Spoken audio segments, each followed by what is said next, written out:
Hi, friends. Every year, more and more schools are providing some kind of summer math practice for their students. And we want to say thank you to the many Principal Matters listeners who've chosen Summer Pops as their summer math resource. For new listeners, Summer Pops are workbooks designed for elementary and middle school students to practice their math over the summer. And after looking over the workbooks myself, I have found Summer Pops to be engaging, easy to use, and content rich. Demand is high this year, so act soon. Visit summerpopsworkbooks.com today. Summer Pops math workbooks are published by Better Learning Education. All workbooks are printed in the USA. Another quick word before we jump into today's show.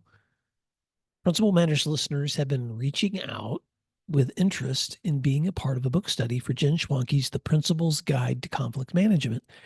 And because the interest in the book has been high, we have partnered with ASCD and ISTE to provide a book study on a new platform called Connect. If you'd like to participate in this free opportunity and you're an ASCD or ISTE member, please join us at a live book study to be held Monday, April 22nd at 1 p.m. Eastern Standard Time. The event will be followed by a Q&A on Tuesday, April 23rd at 7 p.m. Eastern Standard Time. Both events will occur on Connect. You can find this at connect.iste.org. Simply log on to the Connect platform using the ISTE or ASCD credentials and follow the prompts. If you're not a member and don't wish to participate in this platform, take a look at some of the other offerings on Jen's website at jenschwanke.com, or you can check out the offerings at my website at williamdparker.com.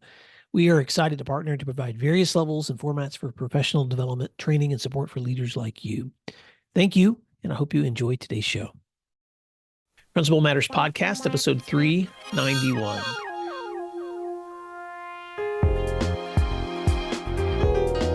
Hi, friends. This is Will Parker, host of Principal Matters, the School Leaders Podcast, where each week we bring you inspiring, innovative, and imaginative ideas for your own school leadership.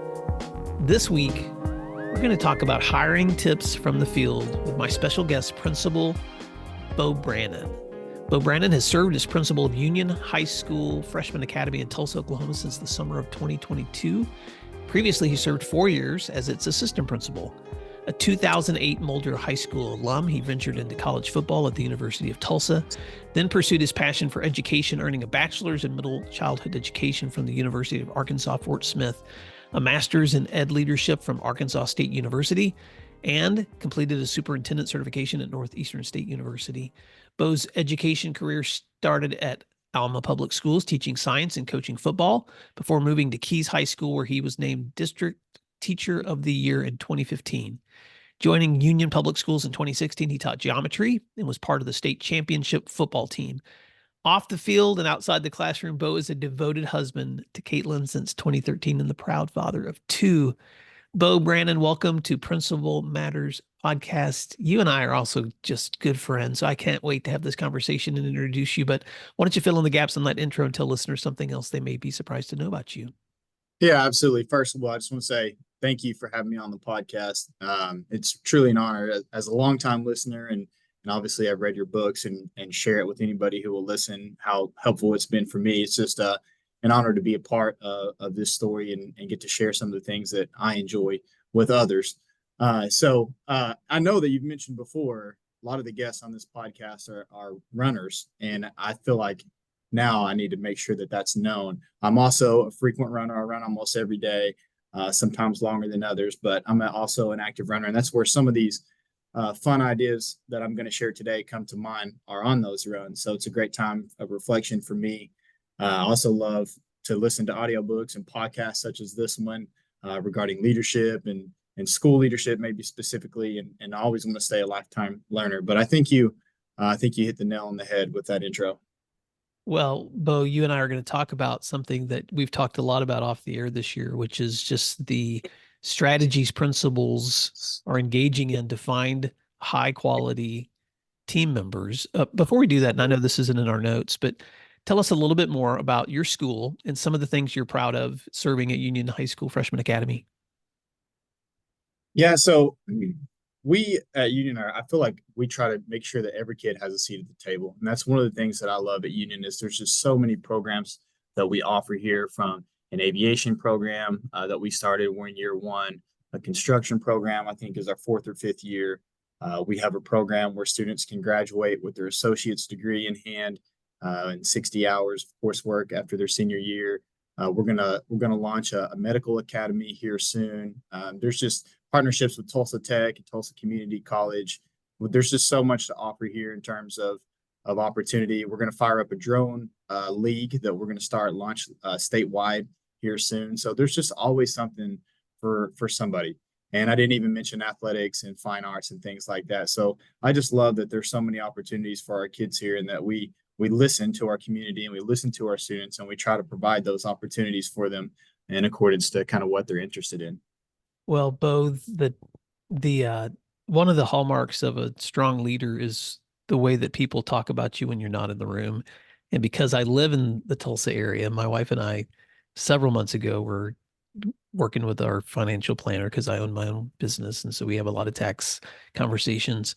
And while we were waiting, the assistant that was managing the reception area asked me what I did. And I told her, and she told me, "Oh my gosh, my son goes to Union High School Freshman Academy, and we love Mr. Brannon." And so she was just talking about how much, as a community member, they admire the work that's going on at that school, and admire the work that you're doing. And with that in mind, there's not a principal listening here that doesn't know the dynamics of being both loved and having people angry at you at the same time in leadership. But one of the goals of building a good team is finding people, educators who can share the same values and visions and mission that you have for your school. And we're releasing this episode in the spring because it is hiring season, and principals across the U.S. are struggling to find strong candidates for openings. So one of the reasons I invited you here is because you've been sharing ideas with other teammates and other principals across Union. Then I asked you to bring this conversation to Principal Matters listeners. What are some of the strategies that you've been using to recruit new team members? Sure. So I've been pretty lucky to get to share this with some of my colleagues. I've shared it a few different times with the elementary principal group here at Union and the secondary principal group, and then all the assistant principals district-wide a third time. And so, yeah, there's a lot of these things are going to be common sense, but I feel like sharing this is going to be something that hopefully somebody can take, even if it's just one thing. But I've come up with 5 things that have really helped me. And so I'll just kind of give a quick brief overview because I could talk on it for hours. So I will try to trim it down the best I can. But number one, I call it the chart. So this is probably what initiated a lot of these things. Is I have a chart that I keep in an Excel document, and I have categories based on different subject areas, from electives to all the core subject areas, and potential prospects, potential hires. And in this chart, you're going to have names that are interns district wide from different universities. Luckily here we have really good partnerships with NSU, Northeastern State University, ORU, Oral Roberts, and then we have OSU Tulsa, and we host interns all the time. And not only will I record interns in this spreadsheet from my building, but also interns from all the other sites here as well. And so I'll keep that chart. And then when somebody gives me a call or shoots me an email and says, "Hey, my cousin is interested in getting to education. They've got a biology degree," I immediately think, "Oh my gosh, biology teachers, those are unicorns." I was like, "Yes, give me their name, give me their number." Or when I run into somebody at the gas station, this literally happened just last weekend, and she goes, "Hey, you coach my son, and he's got a biology degree. He's looking to get into education." Sure, absolutely. Let me put him in my chart. And so you just start kind of acquiring all these different names over time using your existing network, using your interns, and things like that. So you build this up, and I always try to have 2, 3, 4 prospects in each category. And so I always have options. And oftentimes these are not in our applicant database. And more often they're not, more times than not, they're not in our applicant database. And so I feel like I get a leg up on the competition if I can just keep a recording of all these names. And then people on staff that share friends or cousins, or my little sister. I just hired somebody's little sister. I've got lots of siblings in the building. And so that happens all the time. And so chart is, I think, one of the things that has helped me out. And I'll do highlighting if they're an intern, or yellow if they're a referral, personal referral, and a different color if they're in our database. And so the chart has really helped me stay organized and keep a list, because in September, when you hear, hey, my Uncle Johnny, is interested in teaching. He teaches over at this other public school and is interested in making a move. He's heard all the great things about Union. Okay, so in September, I'll record it. So that way I don't have to think about it, in May and try to remember now who told me their uncle taught science at X public school. And it's been helpful for me. The second one, real quick, and I've kind of already alluded to it, I call it the network. And so this year we had a couple of Spanish openings. And so I go to my other Spanish team members. I go to other teachers in the building that I know that are connected in certain sectors of the community. And I'm like, hey, do you have anybody who is interested in teaching Spanish? Do you know anybody who's interested in teaching Spanish? And I come up with a handful of different names. And then, I'll give them a call and I'll put them on the spreadsheet. I can't tell you how many teachers I've hired from just somebody that knows in your building. There's always somebody in the building that knows somebody. And so if you advertise your openings to your staff, and especially a staff this big, I've got about 125 employees in my building. Out of those 125, everybody knows somebody. So you can record those names and you'll always have some of those prospects. So just using your existing network. I can give you another quick example. We had an opening come. I knew it was coming in the middle of the year eventually. And so I was already putting some feelers out there, and I was talking with the teacher at our high school, and she says, hey, my little sister, she's working at a pharmacy right now, but she's already passed her test to become a teacher, and she wants to get into education. And this is the area that you need. And I was like, home run, and so I kept her on the chart till I knew this opening was coming, and we had a nice smooth transition with no substitute teachers involved. And so just keeping that network and using that network. The third thing, again, I've kind of alluded to it, is the university partnership. And so if I'm anticipating an opening next fall, if a teachers tell me, hey, we're going to relocate, or hey, this is going to be my last year, or hey, I'm retiring, then when October, November rolls around, I'm reaching out to NSU, ORU, OSU Tulsa, and I'm saying, hey, do you have any prospective interns in math? Do you have any prospective interns in English? I'd love to bring them on here in the spring and let them intern and get to know our kids and our policies and procedures, so that way I can get them lined up for a job in August. And so that's something that I'll do all the time. And then, I've gotten to build a really strong relationship with NSU. And so they've asked me to be on a principal panel to give their graduates some interview tips and resume tips. And so that's something I'm happy to go and share with all those graduates and get to know them. And I've taken them lunch. Me and our HR director, we went together to NSU and we took them all lunch before the job fair and kind of try to get in with them ahead of time. And so those are just opportunities that we find to be really fruitful. We're just partnering with those universities and getting all the interns. I tell them, give me all your interns. I'll take every one of them. And then the fourth thing is making the cold call. I call it the cold call.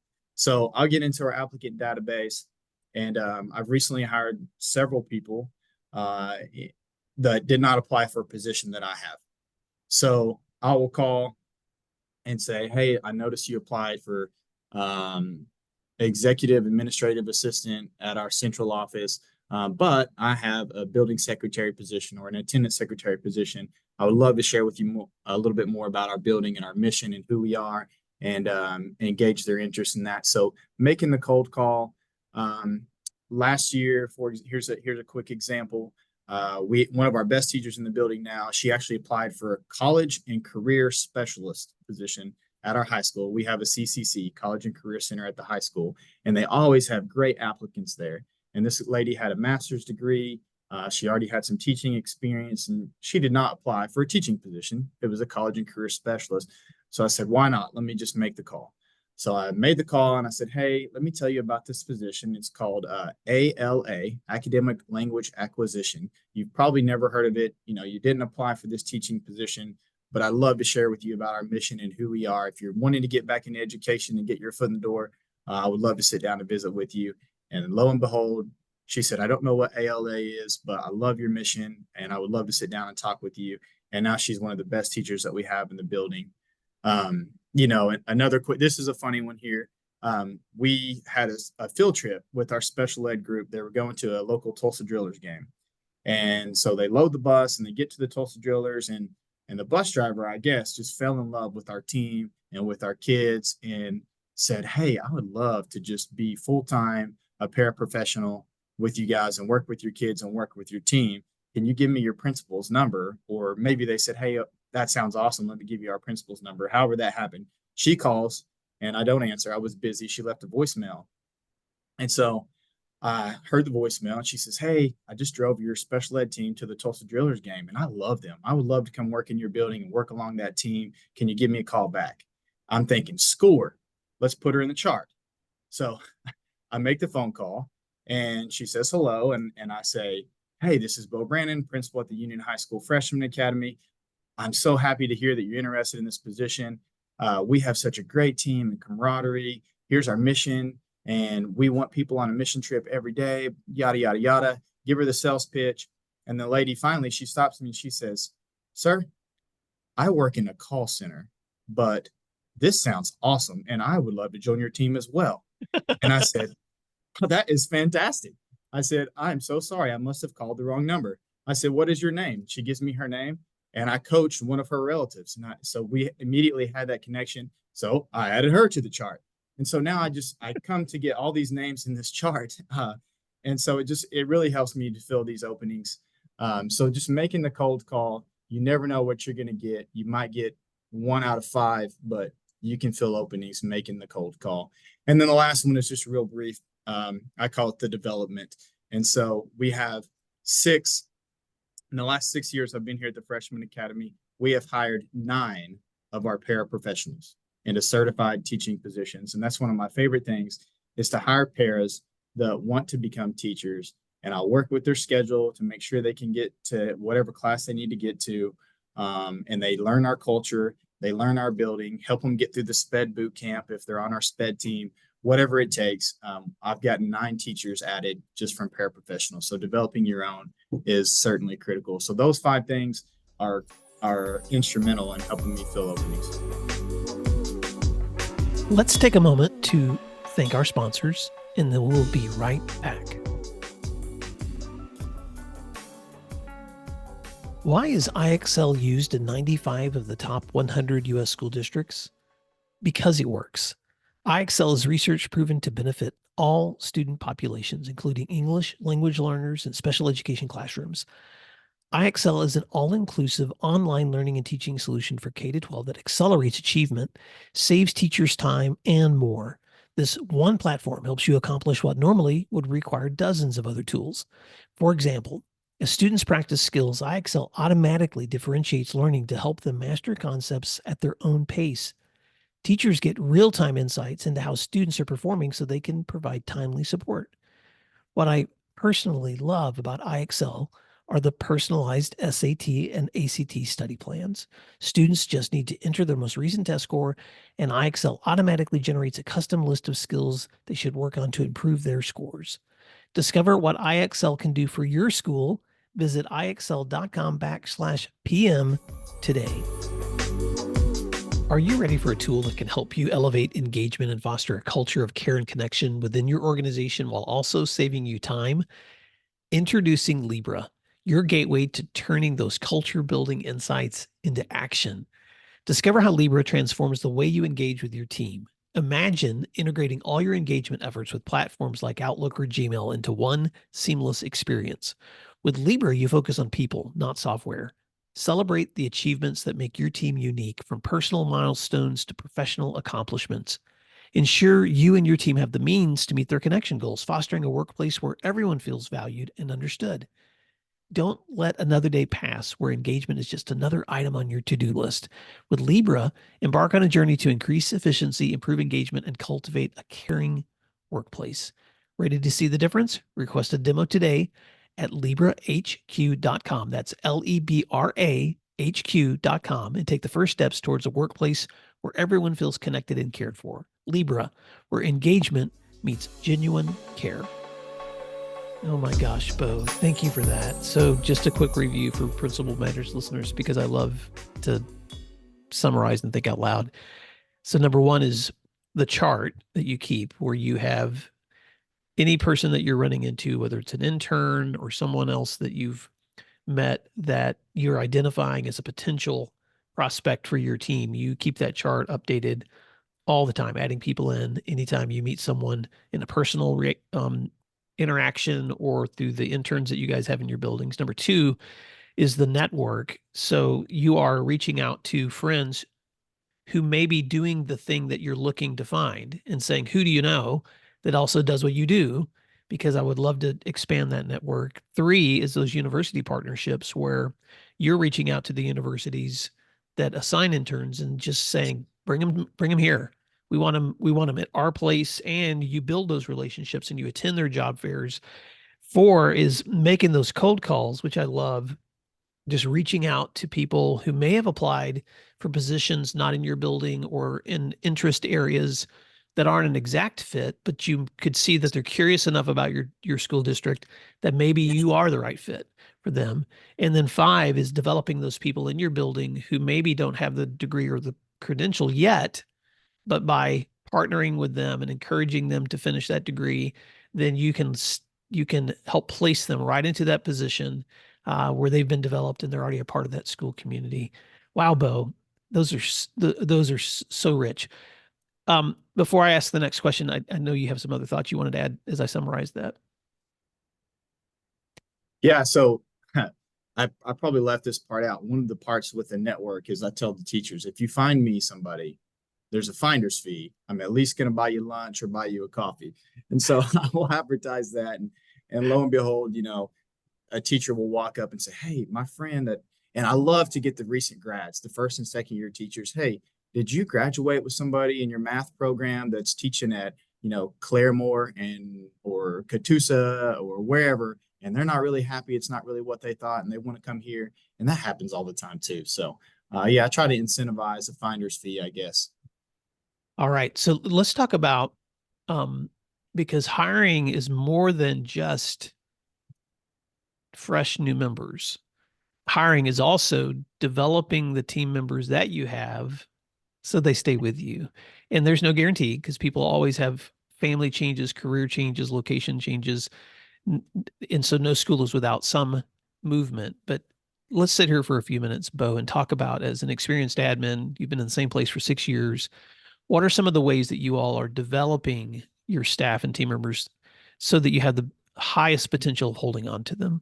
Yeah, absolutely. So that's kind of the second part of the presentation I've shared with different colleagues and things. And so, a lot of these things, again, are probably common sense, but if you pick up something from it, that's the main thing. So I'm just going to share some of the things that we do and that's important to us that are pretty easy to implement.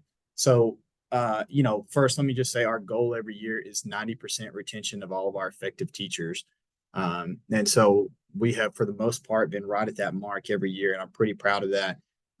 But some of the things that we do this year in particular, I have set up, instead of supervising lunch, I've tried to make sure that lunches are covered supervision wise with our students to free me up on Wednesdays to go have lunch with a different department every week. In a school this big, we have 1,250 students here at the Freshman Academy. So I have to be intentional in getting to know these teachers on a deeper level and knowing, hey, how's your kid doing at TU, at Tulsa, at the University of Tulsa here? Or, hey, how's your kid's ball game last night? Or they got this performance coming up, or whatever the case is, hey, you've got Thunder season tickets, whatever connection you can make with the staff and just having lunch with them. And in the first few times, it's a little bit awkward because hey, I never just sit here and have lunch with the principal. But now it's just I hear ideas, I hear concerns that I can address. I get to know them on a personal level. They're more comfortable and find me more approachable, which is obviously a big, important thing. So having lunch with different departments is one thing. We also have compliment notebooks, which is so easy to implement. Go get you a couple of notebooks, write something nice about a colleague, stick it in their mailbox. They read what was written about them, and then they write something nice about another colleague and put it in their mailbox. And then what ends up happening is you'll catch people and they'll be looking back at all these other nice things. And those are the little dopamine hits, the heart or the thumbs up that you see on Facebook or whatever social media that people are addicted to. We want them addicted to seeing these compliments and the great things that are happening here at our school. So compliment notebooks take zero effort, but I think it pays off dividends when people are able to read nice things about themselves and pass it on and be reflective about their colleagues. At the most recent faculty meeting, we handed out a few postcards about what's great about one of the students in your class. And so I had all the faculty members take at least two, and if they wanted more, they could take them. But write something nice about one of the kids in your class. Surely there are two kids in your class that you can think of something nice to say, and let's send this home to the parents and make sure that they're sticking it on their fridge. A fourth thing that we do is what we call pass the oar, and the oar is something that I got from my mentor and former principal here when I was an assistant is Dr. Kenny Moore. He had this oar, and his big deal was, hey, let's row the boat. Get in the boat and row with us. Who is rowing the boat right now, and let's recognize them. And so we have this big oar, and it has the U symbol on it for union. And each week you have to honor somebody or recognize somebody from a different department than your own, and recognize the work that they're doing here at the school, and kind of say something nice about them and pass that on. And that's how we kick off every faculty meeting here. Another thing is just have some fun. When I was a teacher, if the kids weren't having fun, I knew they weren't going to learn. And so, this shouldn't be just a great place for students. It should be a great place for teachers and support staff as well. And so some of the things like our biology wing, there's storage closets in between the biology rooms. And so I'll go into one teacher's room and then sneak through the back storage closet and try to jump out and scare a teacher in front of their kids in the middle of class, or in the office staff. If there's no parents in the front lobby, if it gets kind of quiet in the main office area, I keep an air horn in my desk, and I'll go out and blow the air horn and just wake everybody up and scare them and get some laughs from that. We have like a fake rat and a fake snake and a fake spider, and we'll place that all around office staff, just trying to make ways to have it fun, have a fun environment around here. We also do name that song each week. So I'll buy 2 or 3 dozen donuts. Well, actually, we've developed a partnership now because we buy our faculty meeting donuts from the donut shop local here. And so they started sponsoring each month. We do name that song. And so I will play a different song over the intercom. And then I will ask them, okay, you're going to call this extension this week, and we're going to take the 5th caller with the correct song and artist, and then we're going to deliver donuts for your class. And at first the teachers were like, what is this? And now they love it, and the kids love it. And I try to pick a different song or a different genre every week. We have a yearbook week where we have like different photo booths set up around the commons at lunch, and kids can take pictures, and we have dress up days. And so yearbook week's been really fun for us. Occasionally we'll play music during passing period, like maybe around holiday time, or when I was at the high school, I used to teach there. We would play music on Fridays on game day and things like that. So that's fun. And then specifically, like with our leadership team, we have leadership retreats. And then each month or two, we try to do a family dinner. We call it a family dinner because with so many different departments, like the English department has a lounge, and the history has a lounge, and our math department has a lounge, and our science team has a lounge, and our Spanish team has a lounge. And so how can we get everyone together?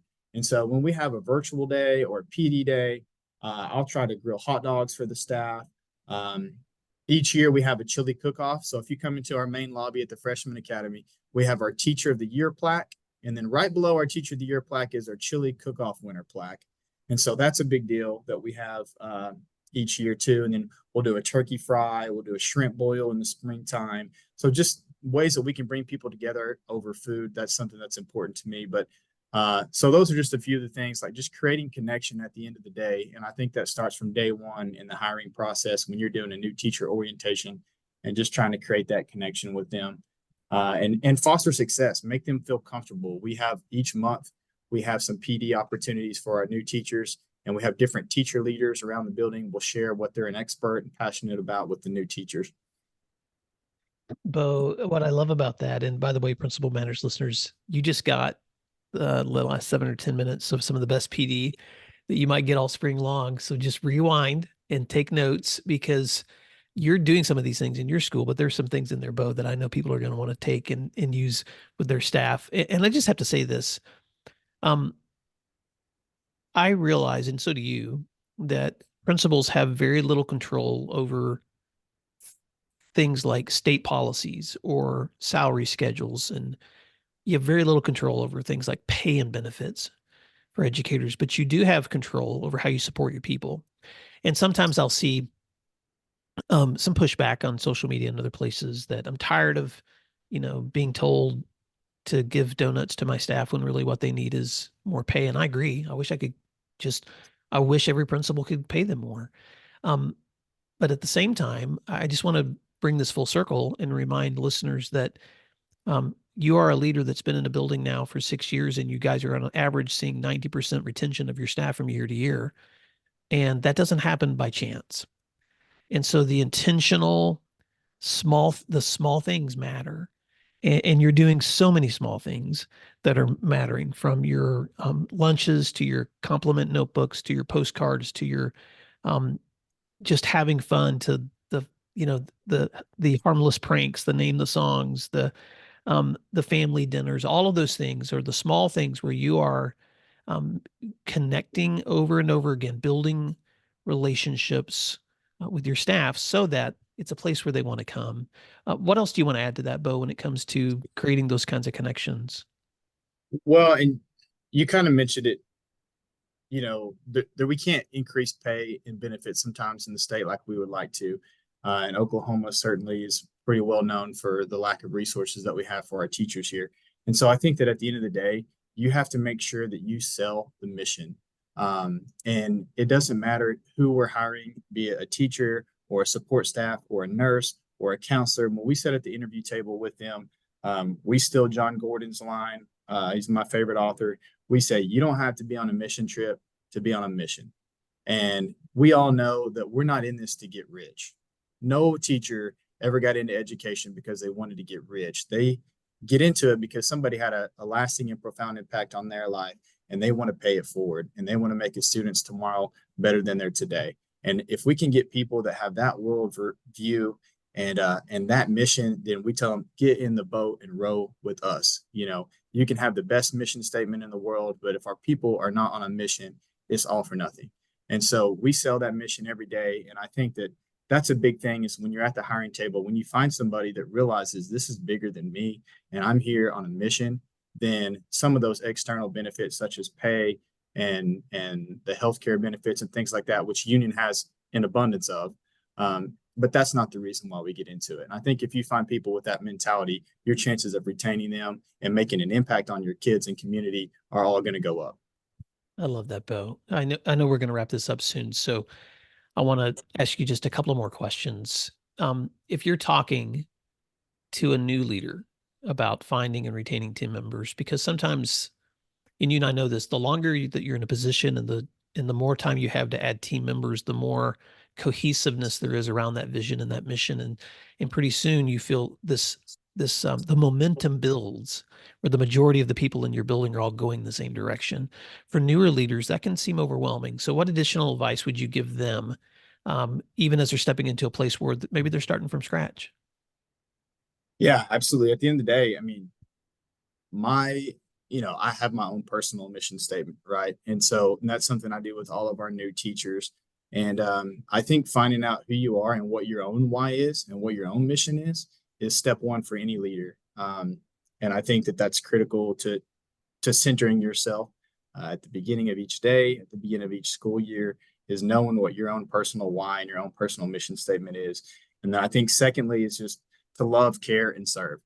Love, care, and serve. That's something that I write. I have a note card that I keep in my Padfolio when I meet with a teacher, when I meet with a parent, anytime I'm having a critical conversation with a student or any other stakeholder. I have my personal mission statement, and then right below that, love, care, and serve. And as a person of faith, like, I know that I have to be a light to everyone that I come in contact with, and make their tomorrow better than their today, and leave a lasting impact on them.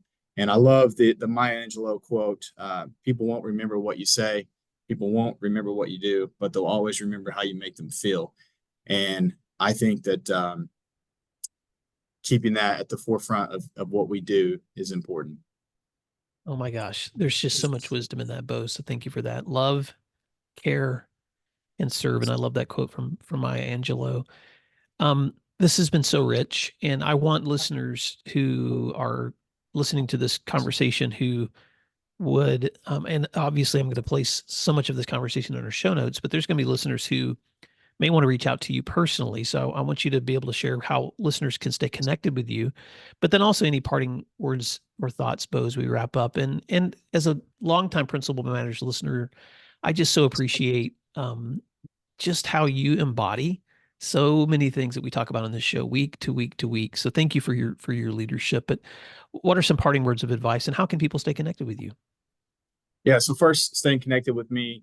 I'm on Twitter or X, whatever it is nowadays. It's at Beau, BEAU _Brannon, BRANNON. I'm not super active on there, but I'm happy to communicate there at any time. I'm also on LinkedIn, and then my personal email address is beaubrannon@yahoo.com. So happy to connect with anybody that wants to reach out and come and share some of this in a little more detail if I need.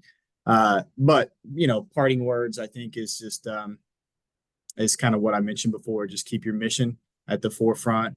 Don't be afraid to ask questions to others. It's important that we don't think we have it all figured out. We stay lifelong learners. And you may not remember and retain everything you read or that you listen to, but if you just listen to it consistently over and over again, you're going to internalize some of those core principles and some of those core values, and that's just going to be who you are. And at the end of the day, that's what I'm trying to do. Well, Beau Brannon, Union High School Freshman Academy Principal in Tulsa, Oklahoma, thank you so much for the work that you're doing serving students in your community every single day. And Principal Matters listeners, reach out to Beau if you want to know more, or I'm just going to say this on his behalf, if you want to email him and invite him into a Zoom so you can see some of the examples of things that he's presented. I know Beau is a champion of sharing ideas, which is why I brought him on to this conversation today. So Beau, thank you. And Principal Matters listeners, thank you for doing what matters. We'll talk to you again soon. You'll find free resources like this one at williamdparker.com. Subscribe for our free weekly newsletter, which contains bonus material, and also check out the links for Grow Academies, Masterminds, Executive Coaching, and Keynote presentations for my books, as well as from Principal Matters Associates. You can find out more under our speakers tab at williamdparker.com. Thank you for learning together, and thank you for doing what matters.